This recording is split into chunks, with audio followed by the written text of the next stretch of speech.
Hello friends.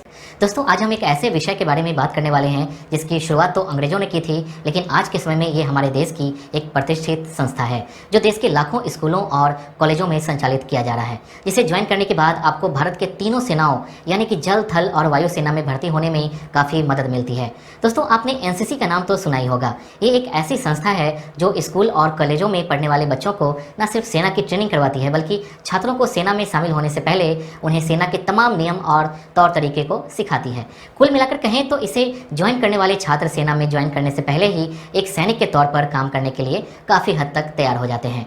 तो दोस्तों, आज हम बात करने वाले हैं एनसीसी की। तो चलिए वीडियो की शुरुआत करें, लेकिन उससे पहले अगर आपने अभी तक इस चैनल को सब्सक्राइब नहीं किया है तो प्लीज़ कर लीजिए, साथ ही बेल आइकन को प्रेस कर लीजिए ताकि नए वीडियो की नोटिफिकेशन तुरंत आपको मिल सके। तो चलिए शुरू करते हैं। दोस्तों, हमारे देश में भारतीय सेना ज्वाइन करने का उद्देश्य सिर्फ नौकरी पाना ही नहीं होता है, बल्कि लाखों करोड़ों युवाओं का सपना होता है जिसके लिए युवा तैयारी करते हैं। जो सेना के किसी भी अंग में भर्ती होना चाहते हैं, चाहे वो थल, जल और वायु सेना हो, उनके अंदर देशभक्ति की एक अलग ही भावना देखने को मिलती है। लेकिन क्या आपको पता है, अगर एनसीसी ऐसे ही युवाओं को तैयार करती है जो सेना में भर्ती होना चाहते हैं।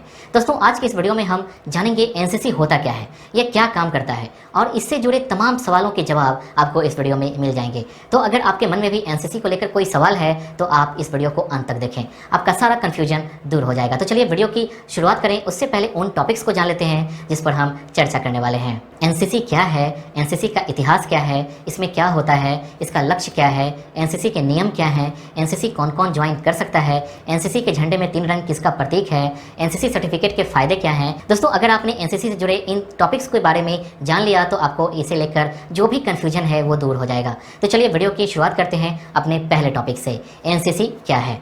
दोस्तों, एनसीसी का फुल फॉर्म होता है नेशनल कैडेट कॉर्प्स। इसे हिंदी में राष्ट्रीय कैडेट कोर कहते हैं। इसे भारतीय सशस्त्र बल की युवा शाखा कहा जाता है, जिसका मतलब होता है एक ऐसी शाखा जो युवाओं को भारतीय सेना के तीनों अंगों में शामिल होने की ट्रेनिंग दी जाती है। देशभक्ति और सेना से जुड़ी अनुशासन के बारे में बताया जाता है। दोस्तों, एनसीसी भारत के लाखों स्कूलों और कॉलेजों में इस वक्त काम कर रहा है। ये हर साल लाखों बच्चों की भर्ती करता है, छात्रों को सेना में जुड़ी ट्रेनिंग देता है, जिसमें हथियारों को चलाने से लेकर सेना से जुड़ी बेसिक ट्रेनिंग देने का काम करता है। अब जानते हैं एनसीसी का इतिहास क्या है। दोस्तों, एनसीसी का इतिहास आज़ादी से पहले का है। अंग्रेजों के साथ में स्थापित हुई एक ऐसी शाखा में कई बदलाव किए गए जो बाद में आज़ादी के बाद एनसीसी के रूप में स्थापित हुआ, जो रक्षा मंत्रालय के अंतर्गत काम करता है। दरअसल प्रथम विश्व युद्ध के दौरान अंग्रेजों को सेना की भारी कमी हुई। इसी को देखते हुए यूनिवर्सिटी कोर की स्थापना की गई, जिसका पहला बैच कलकत्ता विश्वविद्यालय में शुरू किया गया। जिसके बाद साल 1920 में इसका नाम बदलकर यूटीसी कर दिया गया, जिसे यूनिवर्सिटी ट्रेनिंग कोर कहा गया। उसके बाद साल 1942 में इसके नाम में एक बार फिर बदलाव कर इसका नाम यूओटीसी यानी कि यूनिवर्सिटी ऑफिसर ट्रेनिंग कोर रखा गया। दोस्तों, यहाँ ध्यान देने वाली बात यह है कि अब तक इसमें बहुत कम छात्रों का इंटरेस्ट रहा, मतलब ये योजना लगातार असफल होती चली गई। इसलिए साल 1946 में पंडित हृदय नाथ कुजरू की अध्यक्षता में राष्ट्रीय कैडेट कोर की स्थापना की गई। इस समिति ने दुनिया भर के तमाम देशों में युवाओं को मिलने वाले सैन्य प्रशिक्षण का अध्ययन करने के बाद साल 1947 में सरकार को रिपोर्ट सौंप दी, जिसके बाद सरकार ने इस समिति की रिपोर्ट को स्वीकार करते हुए 16 जुलाई 1948 को रक्षा मंत्रालय के अधीन आने वाले एनसीसी की स्थापना की और इस तरह से एनसीसी 1948 में अस्तित्व में आ गया।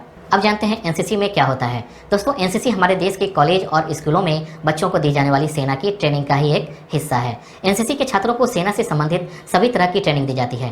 ट्रेनिंग के दौरान आपको दुश्मनों से सामना कैसे करना है ये बताया जाता है। वहीं छात्रों को सेना से जुड़ी बेसिक ट्रेनिंग भी दी जाती है। ट्रेनिंग के दौरान सेना के तीनों अंगों जल, थल और वायु सेना की ट्रेनिंग दी जाती है। साथ ही छात्रों को छोटे हथियारों को चलाने की ट्रेनिंग दी जाती है। इसमें छात्रों को सेना के अनुशासन और देशभक्ति की सीख दी जाती है। अब जानते हैं एनसीसी का लक्ष्य क्या है। दोस्तों, एनसीसी का मुख्य लक्ष्य है जो छात्र आगे चलकर सेना में भर्ती होना चाहते हैं उन्हें सेना से ट्रेनिंग देना, फिर चाहे उसमें हथियार चलाने की ट्रेनिंग हो या फिर एकता और अनुशासन। दोस्तों, आज के समय में एनसीसी हमारे देश के 3 लाख से ज़्यादा स्कूल और कॉलेजों में छात्रों को ट्रेनिंग दे रहा है। अब जानते हैं एनसीसी के नियम क्या हैं। दोस्तों, चूंकि एनसीसी बेसिक तौर पर सेना में भर्ती होने से पहले छात्रों को दी जाने वाली ट्रेनिंग है, लेकिन इसमें नियम बहुत कड़े हैं, इसलिए कम ही छात्र इसमें हिस्सा ले पाते हैं और सफल हो पाते हैं। तो चलिए जानते हैं एनसीसी के नियम क्या क्या हैं। इसमें हमेशा मुस्कान के साथ आज्ञा का पालन करना चाहिए। समय बहुत कीमती है, समय का ख्याल रखें और पाबंद रखें। गड़बड़ किए बगैर कठिन परिश्रम करें। किसी भी परिस्थिति में बहाने नहीं बनाना चाहिए और झूठ बिल्कुल भी नहीं बोलना चाहिए। अब जानते हैं एनसीसी कौन कौन ज्वाइन कर सकता है। दोस्तों, एनसीसी में स्कूल और कॉलेजों में पढ़ने वाला कोई भी छात्र ज्वाइन कर सकता है। इसमें ऐसी बाध्यता नहीं है कि छात्रों को हर हाल में ज्वाइन होना ही है। तो चलिए जानते हैं इसमें कौन कौन शामिल हो सकता है और ज्वाइन होने के नियम क्या हैं। एनसीसी ज्वाइन करने के लिए छात्र की उम्र 13 से 26 साल के बीच होनी चाहिए। एनसीसी ज्वाइन करने के लिए फिजिकल टेस्ट होता है। एनसीसी ज्वाइन करने के लिए एनसीसी का फॉर्म भरना होता है। अगर आपके कॉलेज में एनसीसी नहीं है तो आप पास के कॉलेज में ज्वाइन कर सकते हैं। एनसीसी में 2 डिवीजन होते हैं, पहला जूनियर और दूसरा सीनियर। छात्रों की उम्र और क्लास के हिसाब से डिवीजन तय किया जाता है। दोस्तों, कुल मिलाकर कहें तो एनसीसी ज्वाइन करने के लिए यही योग्यता चाहिए होती है। चलिए अब अपने अगले टॉपिक के बारे में जानते हैं। एनसीसी के झंडे में 3 रंग किसका प्रतीक होता है। दोस्तों, एनसीसी में चूंकि सेना के तीनों अंगों का प्रतिनिधित्व होता है, इसलिए इसके झंडे में तीनों सेना के अंगों की झलक देखने को मिलती है। इसके झंडे में जो 3 रंग हैं, जो जल, थल और वायु सेना के रंगों से लिए गए हैं। पहली पट्टी लाल रंग की है, बीच वाली पट्टी नीले रंग की है और तीसरी पट्टी आसमानी नीले रंग की है, जो सेना, वायुसेना और नौसेना को दर्शाती है। झंडे के बीच में देखेंगे तो 2 गेहूं की रिंग बनी हुई है। झंडे के बीच में एनसीसी शब्द गोल्डन रंग से एनसीसी के लक्ष्य, एकता और अनुशासन के साथ लिखा हुआ है।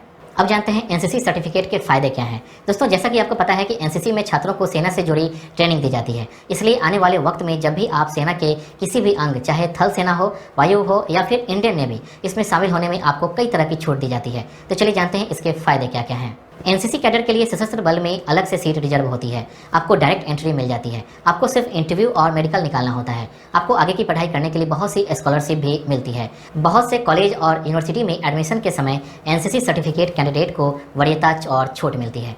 भारत व राज्य सरकार में सरकारी नौकरी, खास करके पुलिस की नौकरी पाने में आपको बहुत सहायता मिलती है।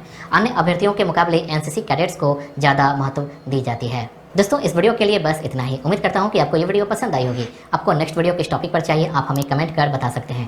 वीडियो को लाइक और चैनल को सब्सक्राइब जरूर करें। Thank you.